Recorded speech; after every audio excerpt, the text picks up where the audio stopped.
Today on the Topping Show, Mr. Beast posts his first video on X Twitter. Vivek tweets Trump will not allow essential digital currency to be created. Showing Strickland UFC Championship roast Journal for asking political questions. Apple overtakes Samsung to be the largest phone producer. And Ford stock is downgraded to a neutral by UBS Bank. All of that and much more on the Topping Show.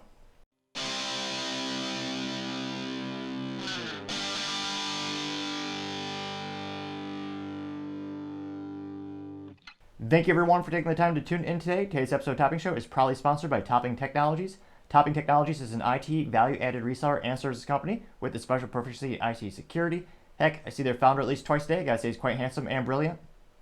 He's me, you see, that's a joke. If you're an IT leader or a business owner, reach the team at sales@toppingtechnologies.com. Also trying to get to 4,000 subscribers by the end of January, so click that button, I greatly appreciate it.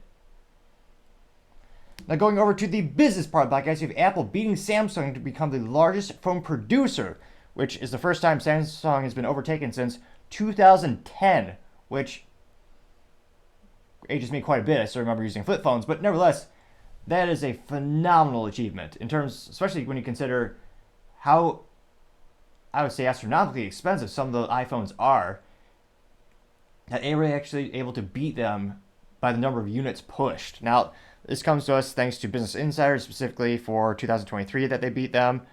And that's even with all the challenges they had. I mean, the first week of January or 2024, their sales were down like 30% in China, which is one of the largest, most important markets for Apple. Also, where they manufacture a majority of all their products. And subsequently, the Chinese government have been putting more and more hurdles for them, so to say. They've banned government employees from using iPhone devices so that they will be most likely defaulting to Huawei devices, which is one of the largest Chinese electronic manufacturers ever. That's perhaps the biggest brand over there. And in terms of geopolitics, the U.S. government did ban U.S. government officials from using Huawei devices, partially because it's basically spyware, because yes, obviously they inject some things in there. Now, it looks like Apple's going to try to keep up that momentum, but their stock is starting to suffer. It'll be interesting to see how 2024 is. Now, Business Insider says a notable milestone is the first time any company other than Samsung has topped the list since 2010. And this is according to IDC research as well, that Apple is the, quote, biggest winner. Now, the tech giant is estimated to ship 80.5 million smartphones in the fourth quarter last year. That's the highest of any smartphone maker. And they enjoyed a market share that grew to 24.7%, while Samsung shipped an estimated 53 million smartphones during the same period and saw its market share shrink to 16.3%, both statistics according to IDC. They also know that the overall smartphone market had declined at 3.2% year over year, a decade low, which, again, it'll be interesting to see how that goes. Apple is also starting to start discounts in China, which, if you're a luxury brand, that's also not a good sign if you're starting to discount it and compete with price, because, again, you'll never beat Huawei or any Chinese company when it comes to a price point. So I believe, I forgot the conversion rate, but roughly converted, they discounted it by about $70 for the Chinese market for iPhones over there. And, again, there's a little, let's see here. I mean, Apple's had their stock downgraded a couple times last year by a couple analysts. And, again, interestingly enough, Apple's sales are going down, but the iPhone segment is growing. So there are less people buying their really impressively engineered computers. Granted, they're almost as much as a car, but nevertheless, that category seems to be shrinking while the iPhone seems to be increasing for the portfolio allocation. But without so much economic uncertainty in 2024, people starting to pull back on their budgets. I wonder, will Samsung be able to overtake them this year? Plus, you also have all the uncertainty in China, which is, again, one of the largest markets for Apple. I don't know, anecdotally speaking, I've had a couple of my friends go to the dark side, so to say, and join the Apple team when it comes to their smartphone devices. And that, incidentally enough, two of those did occur last year. So it'll be interesting to see how many of the Android folks are still left around, and maybe they'll make a comeback. Of course, as I always say, time shall tell. Now, going over to the culture part of the podcast, you have Sean Strickland, the UFC champ, roasting a journalist for asking political questions. And, of course, as you might say, it went viral on Twitter X, to say the least. In fact, I wrote down the statistics are within 24 hours. It got 10.5 million views and 141,000 likes when this was posted by Colin Rugg over on X Twitter. And it follows the trend of, I think, some people in sports starting to push back against the myriad of mentally vacuous questions that many journalists will ask them. Because again, if you're a sports balls enthusiast or player, or in this case, a mixed martial arts fighter, what does punching someone in the head have to do with geopolitical topics or political topics or social? In this case, some might debate what the category of, they talk about Trudeau and his ineptitudes. What does that have to do with fighting? Well, it doesn't. So he does punch back, pun moderately intended. Now, again, this was originally posted by Colin Ruck, and he says, quote, new UFC champ Sean Strickland tells Canadian journalists to go F himself after the journalist tried asking a gotcha question about the LGBT community. And he says, I was going to say, without further ado, it looks like the video was originally credited to MMA Junkie. And without further ado, I'll go ahead and play that right now. Now, of course, no one is perfect. Sean Strickland is an exceptional fighter. Unfortunately, he did not suit up. He is merely wearing a t-shirt. Nevertheless, play that video right now. I'm glad to hear it. It's been great. Are you Canadian? Of course I am. Are you part of the fucking opposition? Are you? I don't know how to phrase that. You got like fucking. Yeah. Well, I did want to ask you. Did you vote for Trudeau? I'm not gonna say. And let me tell you something right now. If a man says he's not gonna say, like, if you ask a motherfucker, did you vote for Biden? He's like, well, I'm not gonna say. That's none of your business. He voted for fucking Biden. Sean, so hey, Sean, I'm glad you've had great experiences. So this is what I'm talking about, you guys. The enemy of Canada. Sure. All right. That's what it's got to be. It's got to be. We've got a pretty supportive gay and lesbian community in this city. I did want to ask you about something. Again, what does this have to do with punching people in the head and kickboxing the side of their? I don't know what the moves are called in MMA. It's been a while since I played the Super Smash Brothers, which is perhaps the closest I've gotten. Nevertheless. Wrote a couple of years ago. You said if I had a gay son, I would think I'd. Oh, look, another reason I'm saying to you, the swamp, you guys, the swamp. You become a champion, you become a star, and some would say. Let me ask you something. Are you gay? I had the chance to interact with a more diverse. Are you gay? Could I get an answer? Well, no, I'm asking. This is a part of. Are you a gay man? I'm an ally of the community. Okay. If you had a son and he was like, you had a son, he was gay, you'd be like, oh man, you don't want a grandkid? No problem with it. Oh man, well, dude, you're a weak fucking man, dude. You're part of the fucking problem. You elected Justin Trudeau. Like, when he sees the bank accounts, like, you're just fucking pathetic. And the fact that that did happen, by the way. That was during the trucking boycott. Anyone who donated to them, they had their bank accounts frozen by the Canadian government in purely dictatorial fashion, including to them also, disarming the populace and also having no free speech. So they just get fined and jailed depending on what you say in Canada. They disguise themselves, pretending like they're so nice, so they don't realize how morally and mentally vacuous some of their leaders are. The fact that you have no fucking backbone, and has he shut down your fucking country and seized bank accounts? You ask me some stupid shit like that? Go fuck yourself. Move the fuck on, man. That doesn't really answer the question, but I did want to ask also things you said about the trans community. You said this past October when they announced the Bud Light sponsorship that you'd go so hard on Bud Light in your next fight they'll have to accept me or denounce me when they know will know what they stand for. This guy's like that. This Canadian's not that Canadian. Are you still going to use your fight time to kind of speak on that? Here's the thing about Bud Light. 10 years ago, to be trans was a mental fucking illness. And now all of a sudden, people like you have fucking weaseled your way in the world. You are an infection. You are the definition of weakness. Everything that is wrong with the world is because of fucking you. And the best thing is the world's not buying it. The world's not buying your fucking bullshit you're fucking peddling. The world is not saying, you know what? You're right. Fucking chicks have dicks. The world's not saying that. The world's saying, no, there are two genders. I don't want my kids being taught about, who they could fuck in school. I don't want my kids being taught about, their sexual preference.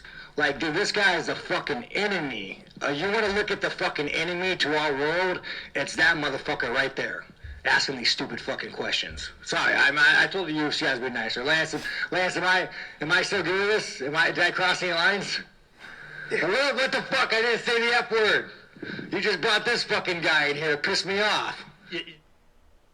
So, the youth in the comments, many people are saying based. And I suspect most of them will be in support of him. Again, because I think a lot of these folks are just done with these gotcha questions by the reporters, asking questions that have nothing to do with their core competency or their profession. But who knows? Perhaps I'm alone in that assessment. Let's dive in the comments and find out. So again, that got 10.5 million views and 141,000 likes. And going down the comments, one of the first ones comes from Florida Man ETH. He says, quote, every politician, celebrity, and normal person needs to take note. This is exactly how you talk to the mainstream media and anyone who doesn't care about you. Strickland really spit some fire there, unquote. Well, with the fire emoji. They got 14,000 likes. And Colin replied saying Strickland is clearly taking notes, and they has the picture of Elon Musk prolifically making waves when he told the mainstream media to go F themselves when they tried to blackmail him. They got 10,000 likes for Colin's response. Dr. Daquin says, quote, he's 100% correct. Not enough people besides myself are talking about how desperately we need a wall at the border, unquote. They got 5.8 thousand likes. Let's see here. Paul Suzupa says, quote, putting activists, journalists in their place is the only way they might learn. And if they don't learn, it's at least entertaining, unquote. They got 2.8 thousand likes. Now, realistically, I don't think they learn since many of them are thick-skulled, but it's also an incentive mechanism where, granted, we're not going to, interesting enough, I was about to say, they're going to get a lot of accolades from the boss because they got that visceral reaction from the sports balls player. Or I guess there's no sports balls in the MMA sports fighting player. Nevertheless, it got a viral response that got millions of people that are tuning in and viewing this footage. So I don't know if that's actually going to stop the reporters from asking it. Let me know in the comments if you think a better approach would be just say nothing at all or just say next question. Because that would be much less entertaining, though you could also argue at the same time that no one would know about it, then it wouldn't really stop it. Be an interesting different tactic. Someone by the name of Greg Rees says, quote, 2 years ago, Twitter would have banned this clip for hate speech / targeted harassment of a journalist. We're getting to the point where more and more people are rejecting the premise of leftism outright rather than pretending their Stalinist tactics are legitimate. Great to see, unquote. They got 4.5 thousand likes. Let's see here. Red Wave Press said, quote, Justin Trudeau is a dictator of Canada. I would be surprised if they still hold elections in Canada anymore. Great response by Sean, unquote. I got 1.5 thousand likes. As well as a fact check. Confirmed. He is a dictator of Canada. Perhaps even more evil than some dictators. And very interesting, suspicious resemblance to the Castro family. Spoiler alert, Trudeau's mom was a promiscuous woman with no values, and she went to Cuba multiple times to, what's a nice way of saying servicing, collaborating with the dictators in Cuba who are the most morally vacuous of all. So there is a not unsubstantiated rumor that he is actually the bastard child of a Cuban dictator. Let's see here. They actually have, so Patriot Press responded with a clip from Sean saying, keeps talking Sean. That's about 34 seconds and a different angle. So I think, let's see what he says here. Yeah, fucking the Canadian press, man. Were you a COVID bank account stealer too? Were you on board with that? No. Are you left wing or right wing? Were you a Trudeau? We got one of the fucking commies with the press. We got to know where this man stands. Were you non-biased? I think I lost the questions here. Oh, he thinks he'll ask. Oh, we fucking know. Maybe I should just pass on this motherfucker. He's gonna go back. He's gonna go back and fucking give my bank account information to fucking Trudeau. Well, it's probably a good bank account. Yeah. They got 1.4 thousand likes. America Memed says, quote, they are not journalists, they are activists masquerading as journalists, unquote. They got 6.4 thousand likes. And yeah, these days it's hard to argue with that statement with most of the mainstream media. Let's see here.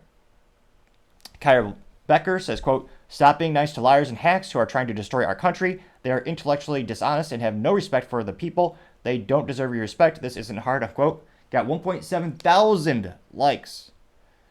Gunther Eagleman says, quote, this man is my hero, unquote, getting 2.9 thousand likes. Pismo says, quote, you ask me some stupid shit like that, go F yourself, unquote, getting 2.4 thousand likes. Let's see here.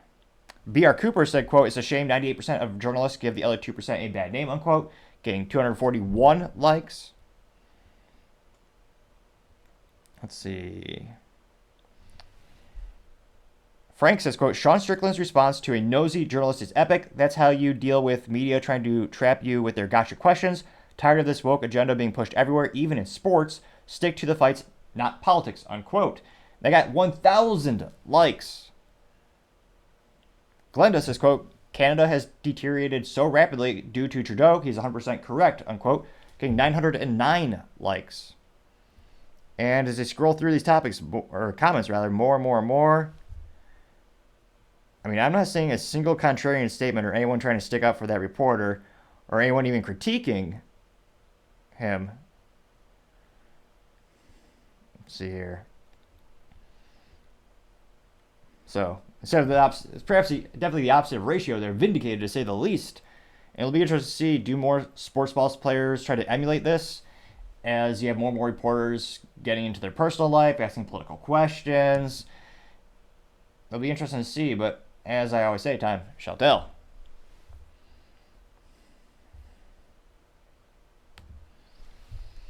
Other interesting cultural news, you have Mr. Beast posting his very first video on X Twitter. It's 80 million views in the first 48 hours. Now, this is actually even more impressive when you consider it's not an original video. He already posted it on YouTube.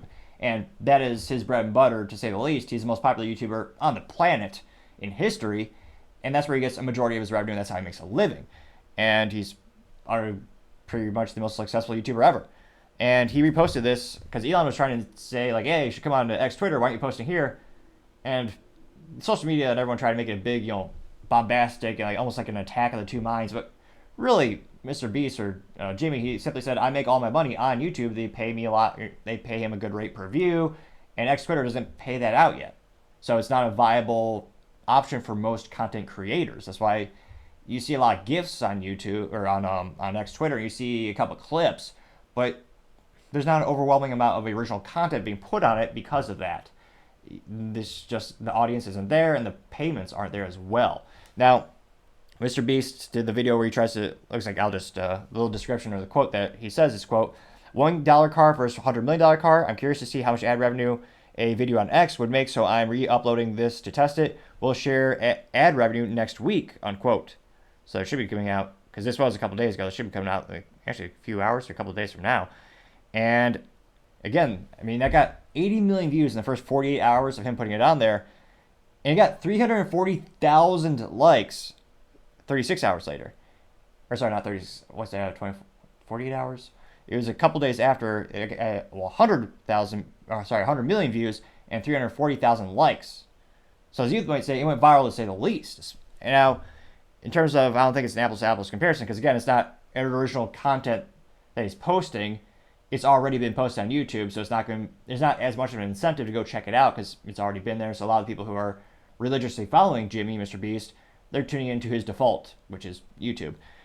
But yeah, that being said, that's still impressive to get that many views on a repost. Now, going to the comments, I wonder how many people will be supportive of him or critiquing. One of the first comments comes from the quartering, which, interestingly enough, has nothing to do with houses or quartering stations or even a quarter dollar. But nevertheless, one of the most successful YouTubers out there is the quartering.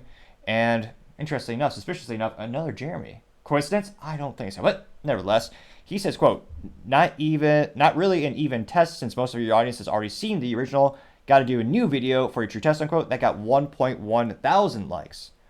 The Hodge twins responded, YouTube execs right now. It's the cliche, what is it, the liberal gal who had the really short hair, glasses. Well, I was going to say that doesn't help much. She had the yellow neon jacket, and she was the one where after Trump won 2016, she broke down and cried like a little child. Well, mentally she probably is a child, but she's allegedly an adult legally. And the Hushers, she's just saying, no, it's a GIF, or as you might call it, a GIF. They got 20,000 likes. Here. LX responded saying Mr. Beast is posting directly on X, got 5.5 thousand likes. Jack Pozo said, quote, Mr. Beast bringing his show to X, got 5.7 thousand likes. Let's see here. 3-year Letterman said, quote, this is absolutely pathetic, Mr. Least. I was going to say, that's a good play on words. I'll allow it. I'll continue the quote. He says, you live in your aunt's basement playing Mario Kart rather than having a real job like me. I'm a 1%er taking in... What? I'm a 1%er taking in $35.33 per hour. So now you're panhandling online? That's why I'm a youth football coach legend and you're some random clown, unquote.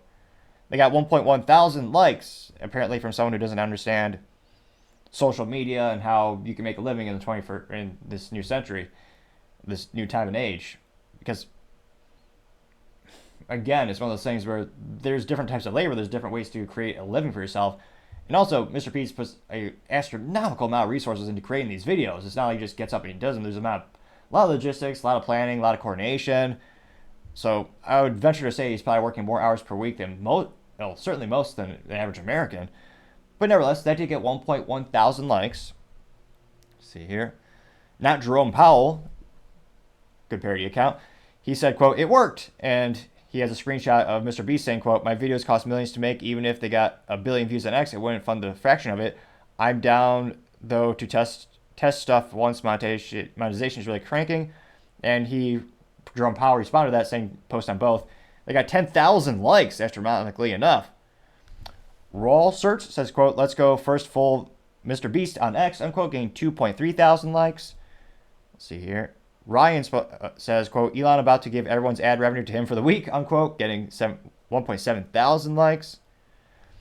Carl, with a K, says, quote, "Hey Jimmy, this video idea sort of reminds me of the one time we all went and checked out a bunch of cars ranging from $1 all the way up to $1 million. This is going to be crazy. Going to check it out. We'll give you an update on what I think when I'm done. Your friend Carl," unquote. And they got 7.1 thousand likes. Paul DeZuspa says, quote, "Welcome to the future, Mr. Beast." That got 105 likes.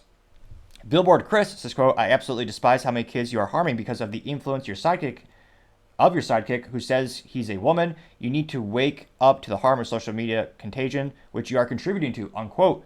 They got 5.6 thousand likes, and is a direct reference to one of Mr. Beast's companions who decided that they wanted to take chemicals and transition, in their own words, and abdicate their responsibility from being a father from a family, because this person actually, in fact, had a wife and child.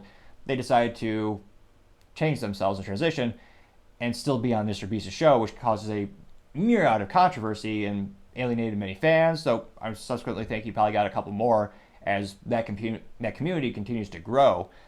But there are a lot of people critiquing him for deciding to let his friends stay on the show because of all those implications.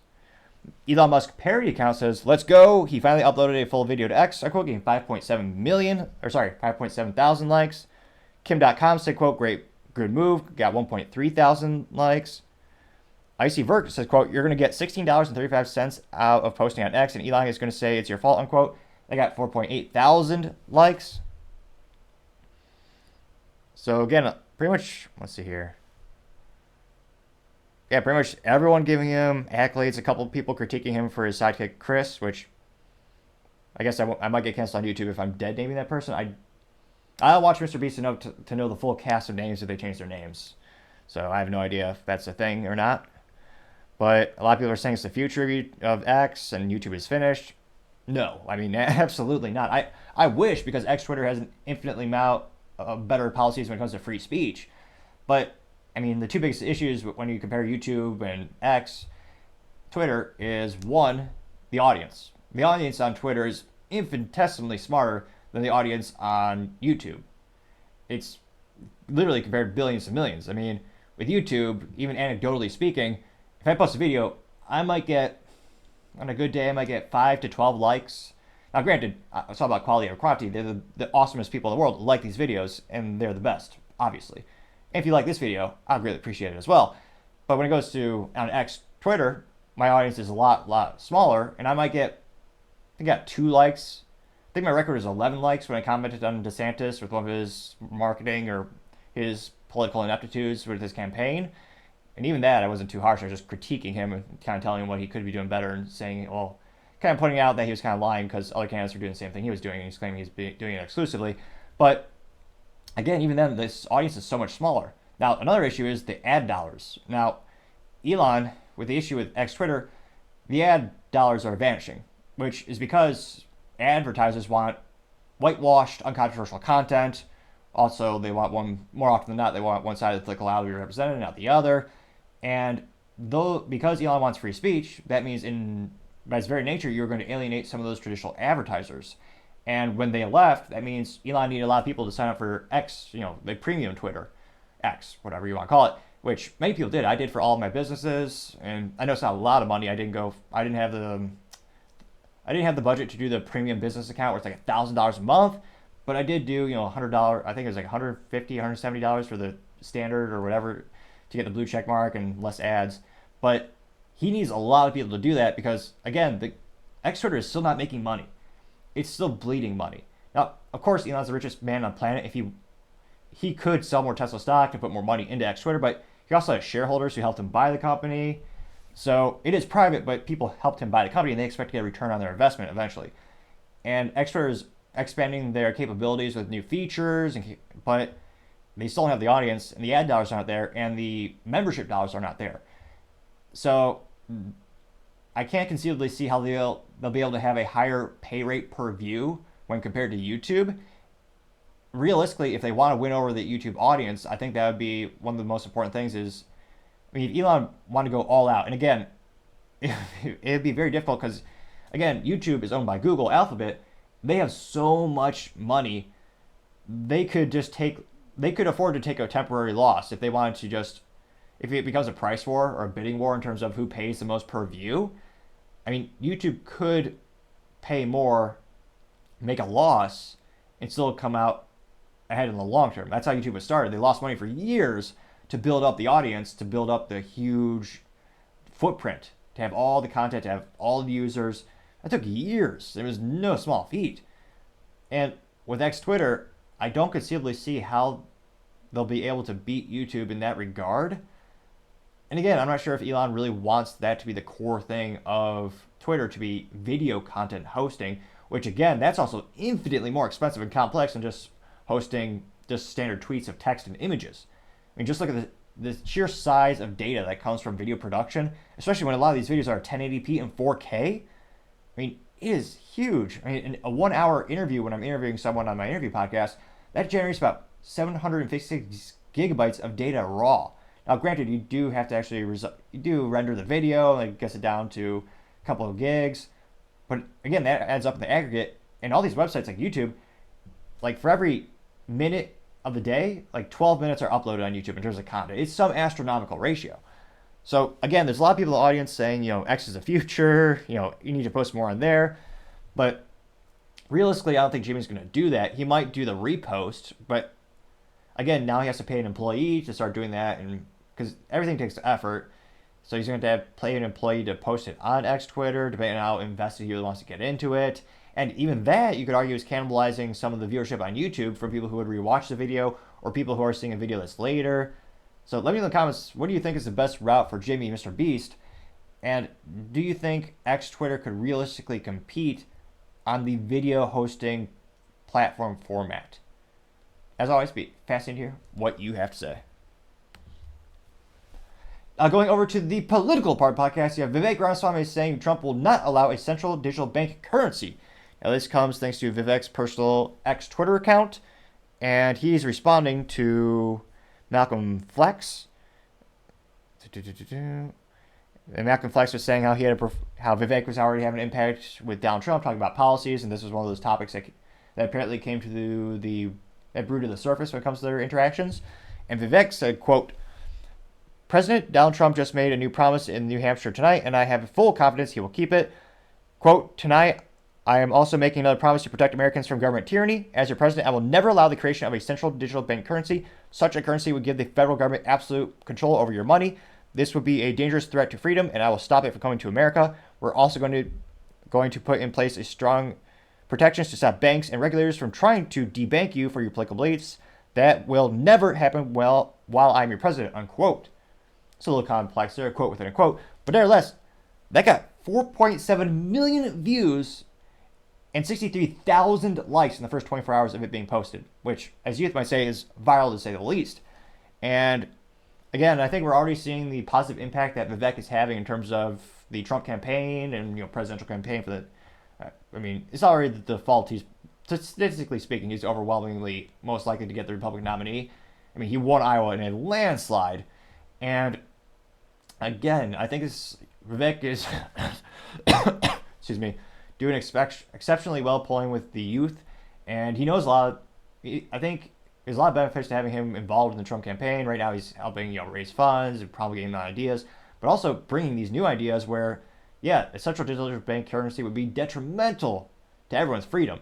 And we've already seen banks demonetizing and debanking people for their political beliefs, and that is literally the definition of dystopian hellhole. Like, no good can come from that. It is being used as a political weapon. And I think more and more Americans are starting to wake up to the fact of how evil that really is. And it's happening, I was going to say outside the country and in our country. I mean, one of the most famous ones that we referenced earlier on the show, if you tuned in when we talked about Strickland UFC critiquing dictator Justin Trudeau, well, in that country, they fine you for your free speech because you don't have free speech. They fine you for your speech if they don't agree with it. They jail you for your speech if you don't agree with it. And depending on your activities, they freeze and seize your bank accounts. The people who donated to the trucker boycott a couple years ago when they didn't want to take the vaccine, well, their funds were frozen just because they donated to a campaign. Or that specific case, they wanted to donate to the truckers to give them some support. Just donating to that support, again, it was a peaceful protest. The truckers just stopped driving. They weren't doing anything violent. They were just parking the trucks. And yet, just donating to them got your bank accounts frozen. So you couldn't pay your rent. So you couldn't get your groceries. And it's so sad how often I have to reference 1984 by George Orwell and Animal Farm by George Orwell because it's becoming more and more truth. And in some ways, the world is even worse than those books, unfortunately. Perhaps that's the reason why public schools don't teach those books anymore. Well, the teachers are always very busy teaching other horrific, I would say mostly mentally and emotionally vacuous things these days. Great job, teachers' unions. But nevertheless, let's go to the comments and see, is there overwhelming agreement with this sentiment, or am I alone with this? Let's dive and find out. One of the first comments comes from Brandon Straka. He says, quote, "Please also tell him that the FBI doesn't need a shiny new building. They need to be dismantled," unquote. That got 9,000 likes, and Vivek responded saying, quote, "Shut it down. I won't go soft on that one." That got 8.8 thousand likes. Paul D'Souza says, quote, "Stopping the creation of a central digital bank currency is great for our freedom. What would be even better is to get back to the gold standard. Any chance of that happening?" Unquote. That got 904 likes. And is there any chance of that happening? I don't think so. There are many reasons I think that would be a lot better, since the government couldn't just basically print more money than they ever printed before and cause inflation at astronomical rates, which destroys everyone, unfortunately. But no, kind of like getting people in government to agree to term limits, or not making money off insider trading. When you make their own rules, there's not a lot of people who actually decrease their power. It's an exceedingly rare thing. So would they ever go back to the gold standard? No, because then the government couldn't easily manipulate the currency. We have Luke Zaleski chime in. He's probably the top contrarian that contributes to the threads, the comment section on X Twitter for DeSantis, as well as Vivek and a couple other Republican nominees. Well, they're no longer nominees. Really, Trump is the only one with DeSantis. I guess Nikki Haley is out there somewhere, allegedly. And Luke said, quote, "Anyone who ever believed that for 1 second that Vivek was an actual candidate is now humiliated into supporting Trump. That's exactly how this works. That's how this was always supposed to work. That's exactly what I told you would happen, and who he always was. Season 2 apprentice op," unquote. And interestingly enough, probably his least liked comment in weeks. He usually gets a couple hundred likes, Luke particularly. They only got 86 likes. I think partially because a lot of people who supported Vivek also already supported Trump, because, again, they aligned very much on a lot of their political ideals, their beliefs, and Vivek never really critiqued Trump or his campaign. He never had a combative relationship, so he was never insulting people who a lot of people identify with politicians, where they get really emotionally invested, so they almost feel personally attacked when you attack the politician, which is ridiculous in and of itself. But nevertheless, because you never did that, I think that's why you never saw really the Trump, the MAGA team, or the people who really believe in Trump, excuse me, they never really viscerally attacked Vivek like the other candidates, because Vivek really never gave him an excuse to. So I think that's why you're not going to see a lot of people really upset with Vivek. If anything, I'm seeing overwhelming support, because now, if anything, they don't see him as any threat at all, because he's really not taking any votes away from what they could have perceived him as taking votes away from Trump. Scrolling down a little bit more, someone by the name of Gift of the Gap says, quote, "Yeah, so true." And it's a picture of Donald Trump suited up, as all men should, and he's holding his hands to his chest, saluting the flag, and says "highly regarded." Is juxtaposed with Justin Trudeau, who Well, yes, he is mentally and morally vacuous. He did have a modicum of intelligence to suit up, did something right. And the pride flag is behind Justin Trudeau, and it says, behind him in the text, it says, highly retarded, unquote. And that got 2.4 thousand likes. And for the record, I don't think he is, yes, he is mentally vacuous. I don't think he is mentally disabled, Justin Trudeau. Wise man once said, never underestimate the competition or your enemy. I think he truly is just that evil to take away civil liberties from citizens of Canada. And again, he's been successful in his evil deed to take away those rights, whether it's freedom of speech, freedom to protect yourself. He even said, well, you have no, if someone breaks into your house and tries to hurt you, you're not allowed to shoot them in Canada, which is very similar to New Jersey, which is the importance of why standard ground laws are vitally important to your protection. In New Jersey, you actually have the right to retreat law, where if someone breaks into your house, the burden is on you to leave the premises. And if you defend yourself, you're the one who gets in trouble in court. Let that sink in for a New York or New Jersey minute there. It's scary. Just look it up on the internet. The laws around gun ownership and your ability to defend yourself and your family, they basically don't exist in New Jersey. It's quite horrific to say the least. But nevertheless, back to the comments section. Let's see here. A lot of people doing, what is this? A couple GIFs and memes. Oh. Charles Sanson says, quote, this is a home run for Trump. Fantastic that he's come out ahead of this as it's slowly taking over world politics. We have a movement against it in the UK. We have a movement against it in the UK, but it will be massive when DT is back in the White House, unquote. Presumably DT means Donald Trump. And yeah, I butchered the word movement for sure. However, if you click the subscribe button, it may very well assist with my speaking ineptitudes, help me slow down my speech, enunciate more, try not to stutter. I'm just saying, watch the first couple episodes, and believe it or not, the speaking was much worse. There's been a modicum of improvement, perhaps not mountains of improvement, but modicum to say the least. So if you click that button again to subscribe, I would greatly appreciate it. Scrolling down to a couple more comments here. Conquistador says, quote, this is the most important election in our lifetime, unquote, getting 591 likes, which I think is true, but it's also, we've been hearing that for the past maybe 12 years, which it is true because the government's gotten so much power throughout our lifetime. It is actually very much important who's in the White House and who's throwing down executive orders, who's taking away your rights, who's trying to tax you more. So it is true. Joey Mariano says, quote, one day you... Again, click the subscribe button to attempt to help with my speaking ineptitudes. Again, Joey says, quote, one day of you on Team MAGA, and he's talking about this. Tell him about the civil service protections too. Unquote, getting 876 likes. Here. Avi Shasham says, quote, make cash great again. Unquote, getting 220 likes. So as you scroll down, we'll do one or two more. America Unmasked says, quote, Vivek is already becoming a huge asset for Trump. Unquote, getting 74 likes. Let's see. Woke GDP says, quote, CBDC needs to be stopped in its tracks. Then we need to take the next step and eliminate the price central bank, otherwise known as the Federal Reserve, and return to the gold-backed currency, unquote. Getting 82 likes. And it is quite horrific how much the government has caused inflation throughout all these decades. I was reading a book in which they were talking about pricing, and they were talking about the sale of Opel, the automotive company, from being a German-owned company to General Motors. And I believe the actual figure they used was like, what was it, $22 million at the time over the night. I think it was in 1928 or 1931, and translated for inflation, it's like almost $1 billion now. That's how little our currency is worth these days. Now, the only upside to that ridiculous inflation is the tax stamp for NFA items, also known as the National Firearms Act.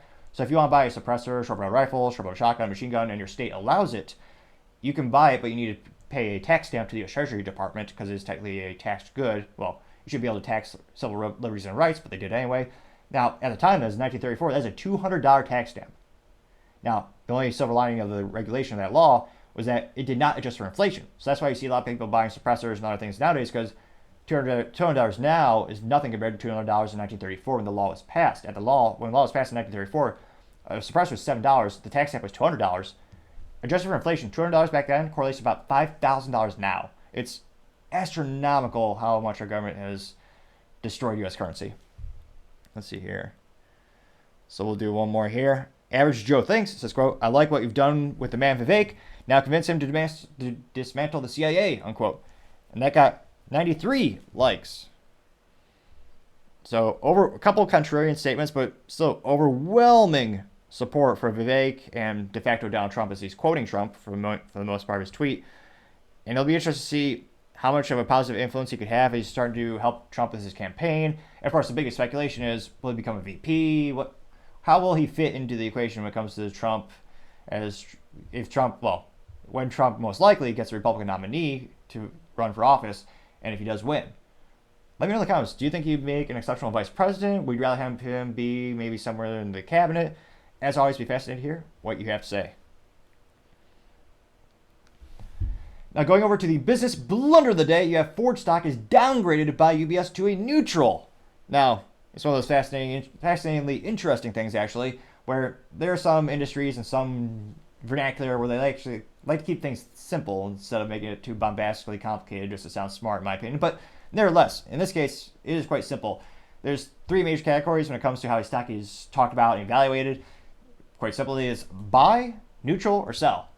And that's basically their advice. If they say it's a buy, they think the stock is undervalued, good long-term investment, buy it now. Neutral, that means don't buy, don't sell. They don't recommend either. And sell, as it so implies, it means they're worried about that company. Sell it now before there's nothing left. Now, this specifically is coming from UBS, and this is actually an article from Yahoo Finance, which might age me quite a bit, but it used to be the best search engine on the planet with a majority market share. As crazy as that sounds, fascinating tale of business aptitude is not selling when they're at the top and they sold for basically pennies on the dollar in the end. But nevertheless, this is from Brandon Smith and Shauna Smith. Perhaps related, interestingly enough, maybe. And apologies. They know that Ford was downgraded from neutral to buy by UBS. Analysts say that the automaker is fairly valued with its limited upside, arguing that it may have more obstacles to overcome than rivals. True. Now they noted that they just had the Let's see here. Let's see. Actually, now they also know that the CEO Jim Farley had to adjust his plans over the last several months and exactly the build out that he initially anticipated, where Ford has been challenged over the last several weeks. So the year one chart you're looking at refers to as the shares off just around 10%. So a name to keep in your mind radar throughout the day. And out of curiosity, if you pull up the stock ticker for Ford in the past couple of weeks and years, they're not doing great. Of course, one of the savior things of Ford is they always pay dividends. So there's a whole community of people who buy stocks who will only buy a stock if they pay dividends, which does incentivize you to hold the stock and not sell it. Now, I mean, they're doing a lot more. They're doing infinitely better than General Motors. Granted, that bar is so far might as well be underground. It's GM stock over the past 10 years has increased less than 1% about, which is terrible in every metric. I suppose the only silver lining there is that they haven't gone out of business and gone bankrupt for the fourth time. Let's just say Billy Durant would be very sorely disappointed if he saw what his creation has become today. Nevertheless, when it comes to the Ford Motor Company, their 5-year stock is pretty darn good. It's increased 24.04%. Now, that being said, the past year, not so great. So past 12 months is down, so it's negative 9.77%. Again, right now it's trading for $10.99 per share. Granted, by the time I actually edit this video and actually, render it, it'll be changed because the stock market fluctuates ridiculously. But nevertheless, for reference point, apologies. Year to date, granted it's only been a couple weeks, they're down at 9.62%. Now, going back out a little bit, 6-month trend is negative 22.6%. Past month, negative 8.57%. Past 5 days, down about 7%. So they're not doing good. Their 52-week high is $15.42 per share. Their 52-week low is $9.63 per share. Current market cap of about 40, or right under 44. It's $43.99 billion. Looks like the dividend yield is 5.46%. So not too bad to say the least. But they've had a lot of issues. And some of the biggest ones are, they're not things you can fix overnight. They're actually kind of baked in the cake, so to say. They're kind of the foundation, or perhaps a better metaphor might be a crutch that they can't really get rid of anytime soon. Two of the biggest detriments to Ford is, well, they overinvest in EVs, which are not making a profit yet. And again, you see the market shift for consumers. The biggest growing category for consumers, what they actually want to buy, is good old, well, not good old actually because they don't last worth a damn, but nevertheless, it is hybrid technologies. And Ford invested a lot of money in the F-150 Lightning as well as the Ford Mustang E-Mach, which again, it should not be called a Mustang because it has nothing to do with the glorious V8 stick shift muscle car we all know and love.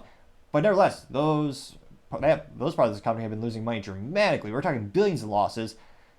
And so they have the EVs. It's not doing great. They invested a lot of money in that. They're scaling back their EV investment by 40% when it comes to their battery capacity production in the United States. So they're already pulling back in that regard. They also have an issue of the dealerships, which, again, you do need someone to service these vehicles, but the dealerships have such exorbitant markups.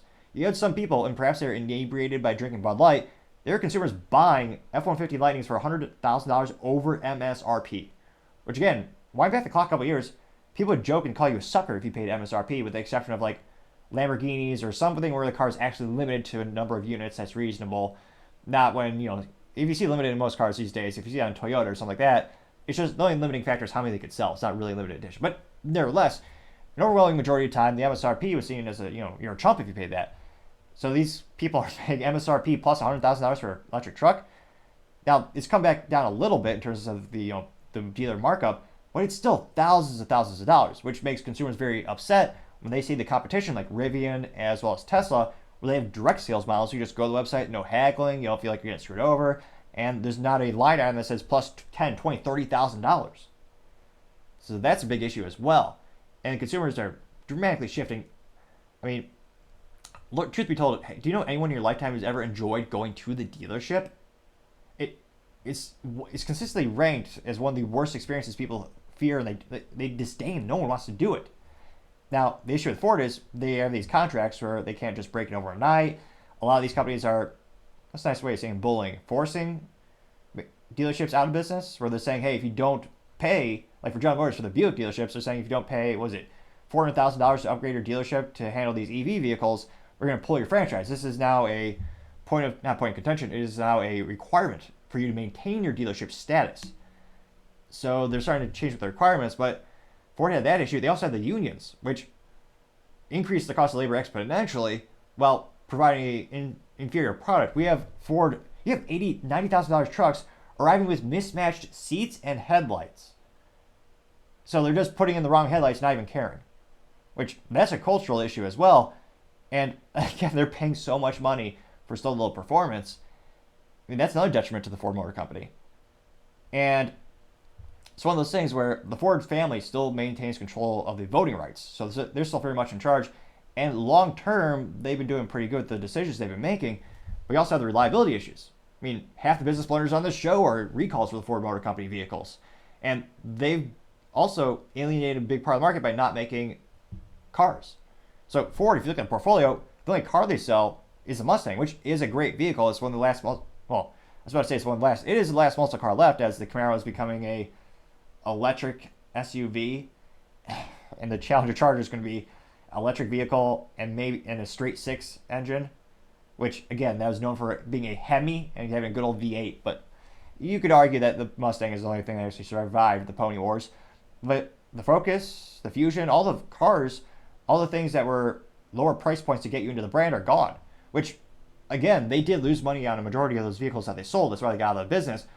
But it also is hard to build brand loyalty if the only vehicles you have are pretty expensive. That's why many of these car companies used to have lower price points to get you into the brand and start to build some type of brand loyalty. Ford no longer has that. I mean, if you just go to Ford.com, what's the cheapest vehicle? Again, you're not going to be able to buy it for that because the dealership will mark it up by 5, 10, 20 grand. But we just go to Ford. Let's go to the good old Ford website. Well, it also shows you the first sponsor result is from Ford. Makes sense. But it says Ford hybrid and electric cars. Let's be honest. People buy Ford for the trucks, which, again, that is their core competency, despite the recalls. It's the most successful truck by number of units sold in history. So it makes sense for them to focus on that. Now, if I go to the vehicles page, looks like the Mustang, I think, is I guess the Escape, whereas the youth, as we used to call it, pretending it was a fast car, the Escape starts at $29,495. That looks like it's the most economical vehicle. You have trucks and vans. I guess the issue with the Maverick, which again, Maverick and the Ranger, again, brilliant ideas from a business perspective, because again, people want cheap trucks, but the market doesn't offer it. They're starting at $23,000 and $32,000, but you can't get it for that. So like if you look at the comment section on all the automotive YouTube channels, all the people are saying you can't find these Mavericks, and when you do, they're charging them over by like 10, 20, 30 grand. So even the rare instances, and again, I'm looking at their other vehicles, their commercial, their trucks starting at 70,000, 80. Their electric vehicles starting at, it's like the cheapest, 37. So again, I mean, gone are the days when you can get a new vehicle for you used to be able to get them for like sub 20 grand, but nevertheless, it's also having to do with government hyperinflation that they caused. But I mean, Ford seems to have a lot of things in their way from growing the company. And again, I'm not sure how they're going to fix all these long-term solutions, all these issues. And let me see here. I mean, maybe I'm alone in this assessment. Now, thankfully, there are some fun little comments section on the good old Yahoo Finance, so we'll take a minute or two to check those out. One of the first comments comes from John, and he says, quote, "Wait till the funds and institutions start pulling money out. They are in it for the divvies, but who knows how long that will last. Every time I turn around lately, the analysts are reducing their target on Ford," unquote. Looks like no one has liked these, but nevertheless, we'll read them. Jordan says, quote, "Ford faces a extra headwind. While people are flocking to Camrys, CRVs, Civics, and 3s, Ford killed or ruined the vehicles that competed with those models. Every manufacturer that sacrificed to keep affordable and sensible ICE in their portfolio will be reaping big rewards for the next 5 years," unquote. Which, yes, I wholeheartedly agree. The most successful brands, they have those entry-level vehicles because they want you to win that long-term loyalty. I mean, one of the biggest jokes when I was in the automotive industry was the Chevy Cruze, which is a fiscal joke because the dealerships, if they didn't sell anything but the bare vehicle, they lost about $495. And the reps, I mean, we would get like a gift card from General Motors to help incentivize to push it. The only way they made any money at all was financing and accessories. And even then, it's not very profitable. Contrast that with a good old Chevy Silverado, you're talking $5,000, $8,000, $10,000 in gross margin. That's why so many of these companies focus on trucks and SUVs. They're probably higher quality materials, they last longer, and the consumer perception is that there's more value, so they can charge more for it, and it is a more profitable thing to sell. And the joke at the dealership was, people come in, buy a Chevy Cruze, and you just pray that they'll come back and buy a Silverado or one of the SUVs later, because again, at that time, they'll make a lot of profit. And in theory, you build that brand loyalty over time. And GM decided to kill the Cruze after they had a couple rough years of sales. Which, to GM's credit, it was a fun little vehicle. They had the Chevy Cruze Eco with a stick shift. That's a blast. Put a little cold air intake. Made you smile every time you hit the pedal. But nevertheless, they did decide to kill that vehicle. Another comment comes from James, and he says, quote, "Every time I invested in Ford, I lost money. Never again," unquote. Let's see. John says, quote, "At this point, Ford's history needs a ladder to reach a new low," unquote. Let's see. John says the strike is behind them, and they have the leading vehicle that sells in America, the F-150, unquote. Which, yes, that is their bread and butter. That is the most important vehicle, which is why you would think the unions would actually do a good job assembling it, not having the wrong headlights, the wrong chairs, wrong decals in some cases. Which, again, there's a lot of issues with that. One would think they would try to emulate Toyota when it comes to the Toyota way and the manufacturing and the culture. Because again, those vehicles are bulletproof, and they don't really make mistakes. Not so much. They haven't learned, apparently. And again, Ford has all these issues. Now, historically speaking, Ford is what many people would perceive as a safer bet when it comes to the big three. The big three used to be Chrysler, General Motors, and Ford. The big three American automobile companies all headquartered in good old Michigan. Well, many years back it was good. But nevertheless, they actually had well over a majority of the market share a couple decades ago. And it's been shrinking ever since. And GM's gone bankrupt, I think 3 times now since Billy Durant founded the company when he combined Oldsmobile and Buick all those years ago. And with Chrysler, they went bankrupt so bad that they're bought out by a European company by the name of Fiat, and it was renamed last year to Stellantis, which is now a holding company of over 10 plus automotive brands all over the world. And with Ford, though, they're the one American company, including Tesla, I guess, so there's 2 American companies now, that have never gone bankrupt.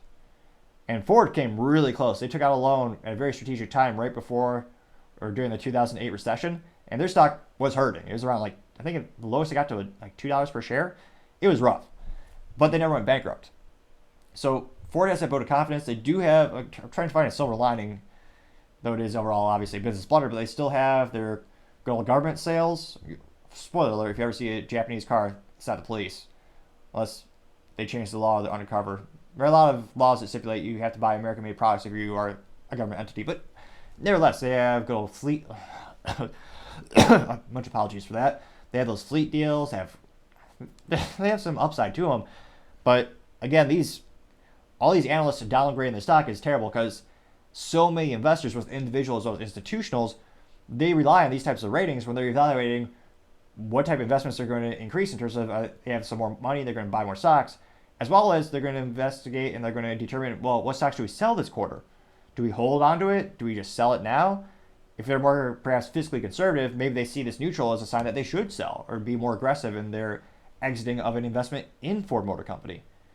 So it'll be interesting to see. Let me know in the comments. Do you think Ford, Ford, as we're recording this video, is bound right under $11 per share at $10.99. At that price point, would you buy a couple shares of Ford Motor Company? Again, this is definitely not financial advice. Truth be told, hindsight's always 20/20 with financing or with investments. But would you buy Ford, or do you think it's time to sell it and invest in something else? I mean, having the stock drop so much and having it downgraded, needless to say, that is the business blunder of the day. Thank you, everyone, for taking the time to tune in today. Again, trying to get 4,000 subscribers by the end of January, so click that button. I really appreciate it. Also, leaving a comment and a like or even a down vote is a great way to give me some additional feedback and let me know how I can make the show better and better. Also, don't forget to take time to tell your family, tell your friends, tell your coworkers, heck, tell your enemies, tell anyone and everyone. Just stay safe, fight the good fight.